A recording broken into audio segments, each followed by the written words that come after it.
Halo semuanya, kali ini admin akan menceritakan lanjutan dari Donghua Throne of Steel. Bagi yang belum melihat episode sebelumnya, kalian bisa menekan link yang sudah admin sediakan di bawah. Oke, langsung aja ke ceritanya.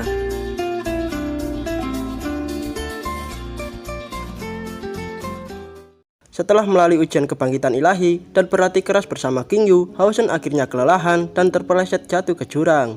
Untungnya, King Yu berhasil menangkap Hao-Shen dan membawanya kembali ke atas gunung. King Yu menyuruh Hao-Shen bangun dan berlatih lagi karena tak ada waktu istirahat kecuali saat jam makan. Hao-Shen yang sangat kelelahan berjalan sempoyongan mengikuti arahan King Yu. Lalu King Yu bertanya, apakah Hao-Shen masih sanggup untuk melanjutkan latihan keras ini? Hao-Shen seketika mengingat ibunya yang masih dalam keadaan kurang sehat.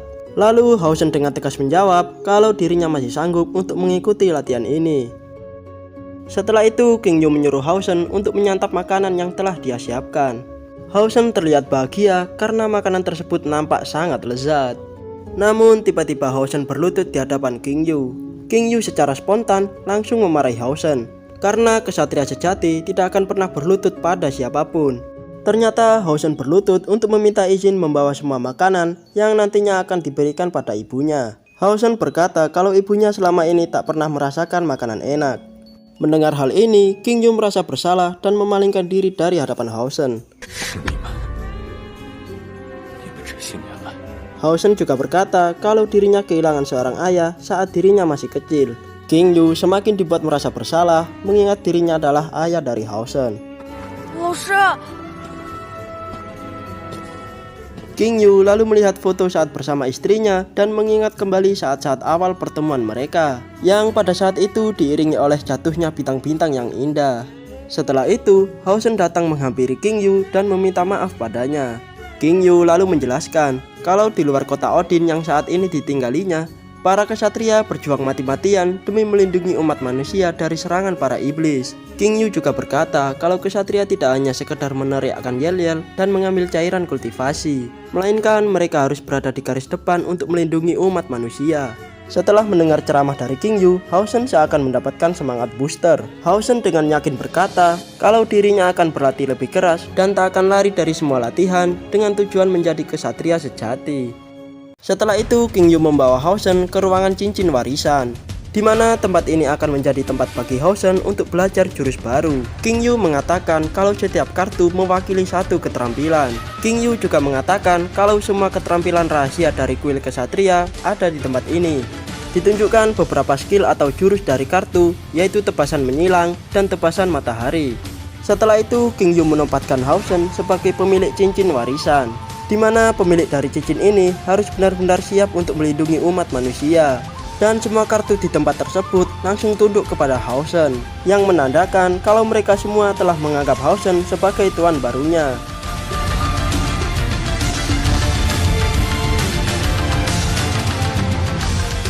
Tapi karena energi Hao-Shen yang masih terlalu lemah, dirinya masih belum bisa untuk mengendalikan semua jurus di sana.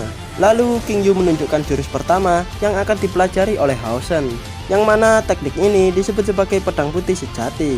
Pengguna harus menyalurkan energinya ke dalam pedang lalu mengayunkannya.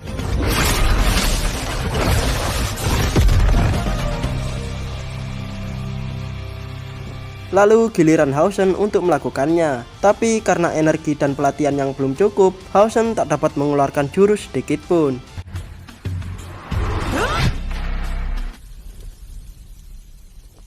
King Yu lalu menyuruh Hao-Shen untuk mengayunkan pedang 3000 kali sehari dan 1 juta kali dalam setahun. Beberapa waktu kemudian, Jiang Hu beserta temannya sedang menghadapi iblis kadal ekor kalajengking. Mereka semua sangat kewalahan saat menghadapi iblis tersebut.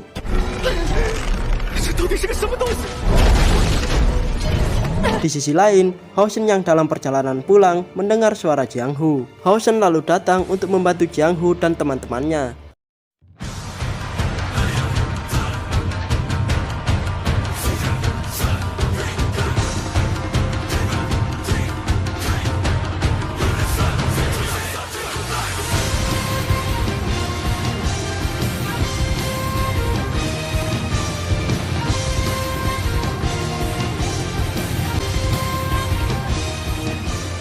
Semua temannya terkejut dengan kedatangan Hausen dan menyuruh Hausen untuk melarikan diri. Tapi Hausen malah berkata kalau dirinya akan memancing monster kadal dan menyuruh teman-temannya untuk berlindung. Saat bertarung dengan monster kadal, terlihat Hausen yang sudah semakin kuat berkat pelatihan dari guru sekaligus ayahnya. Hausen juga mengingat perkataan gurunya kalau monster kadal tidak punya keistimewaan apapun. Monster itu hanya memiliki kulit yang keras dan racun di ekornya. Kelemahan utama dari monster ini terletak pada perutnya. Tanpa membuang banyak waktu, Hausen langsung menyerang bagian perut monster kadal. Monster yang terpojok kemudian membuat banyak debu untuk membatasi penglihatan Hausen. Tapi karena latihan keras Hausen sebelumnya berada di tempat yang gelap, Hausen dapat dengan mudah mengatasi masalah ini. Hausen juga sedikit membangkitkan energi cahaya miliknya, yang membuat kekuatan Hausen meningkat secara drastis. Pada akhirnya, Hausen berhasil memenangkan pertarungan dengan ekor kadal beracun yang hampir mengenai lehernya.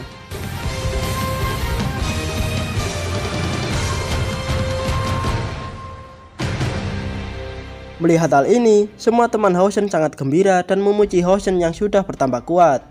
Tapi terlihat Jiang Hu yang minder karena sahabatnya yang sudah jauh lebih kuat darinya. Setelah itu mereka berterima kasih pada Hausen dan berpamitan pulang. Jiang Hu masih terlihat minder karena tak bisa menyaingi kekuatan Hausen. Tak lama kemudian, datanglah satu pria dan satu gadis kecil. Pria itu bernama Leng Bufang, sementara adik kecilnya bernama Leng Buding. Keduanya menyebut diri mereka sebagai duo Leng Leng. Ternyata mereka berdua adalah pembeli monster eceran yang nantinya akan dijual lagi ke kota. Leng Bufang menawar monster yang telah dibunuh Hausen dengan 3 koin emas. Hausen yang baru tahu kalau monster bisa dijual langsung menerima tawarannya. Dan transaksi pun selesai. Duo Leng Leng lalu pergi meninggalkan Hausen. Singkat cerita, Hausen telah sampai di rumah dan bertemu dengan ibunya. Hausen juga bercerita kalau gurunya selalu memasang wajah dingin dan hanya bisa menyuruh-nyuruh.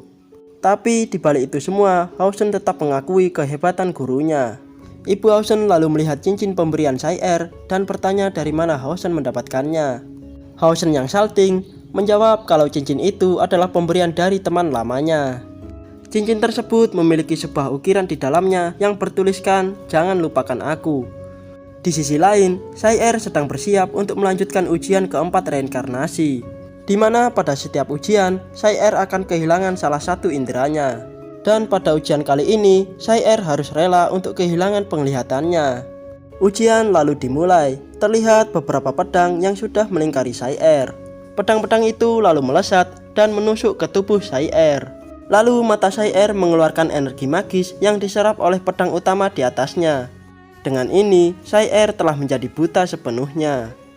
Aduh, jadi kasihan ngelihatnya. Cerita lalu meloncat ke 1 tahun kemudian. Terlihat Hausen sedang berada di kota cahaya bulan dengan instruksi dari gurunya, di mana Hausen akan banyak mendapat tantangan baru di kota ini.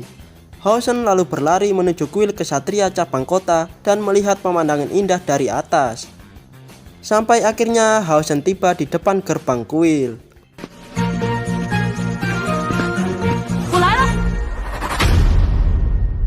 Dan episode Donghuanya berakhir sampai di sini. Waduh, padahal udah mulai seru loh. Dengan terpaksa kita semua harus menunggu seminggu lagi.